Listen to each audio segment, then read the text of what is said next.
Anonymous ဆိုတာပါလေ Anonymous ဆိုတာနာမည်မဖော်ပြသော online hacker အဖွဲ့တစ်ခုဖြစ်ပါတယ်အဓိကအားဖြင့်လွတ်လပ်မှုတရားမျှတမှုနဲ့အခွင့်အရေးများကိုကာကွယ်ရန်လှုံ့ဆော်နေတဲ့ hacking အဖွဲ့တစ်ခုလည်းဖြစ်ပါတယ်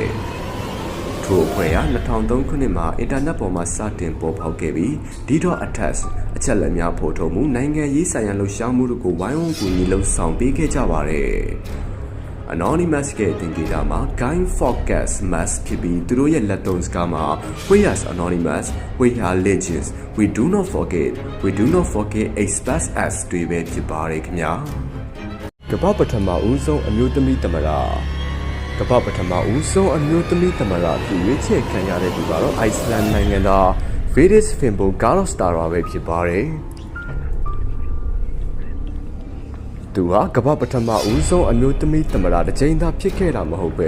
1980ခုနှစ်အိုက်စလန်သမ္မတရွေးကောက်ပွဲမှာလည်းအနိုင်ရရှိခဲ့ပါသေးတယ်။နောက်ထပ်ရွေးကောက်ပွဲ3ခုမှာလည်းအနိုင်ရရှိပြီးစုစုပေါင်း16နှစ်ကြာယာရုအကြဆုံးနဲ့သက်တမ်းအရှည်ဆုံးအမျိုးသမီးကောင်းဆောင်တူအဖြစ်နဲ့တမိုင်းမှတ်တမ်းတင်ခံထားရသူလည်းဖြစ်ပါသေးတယ်။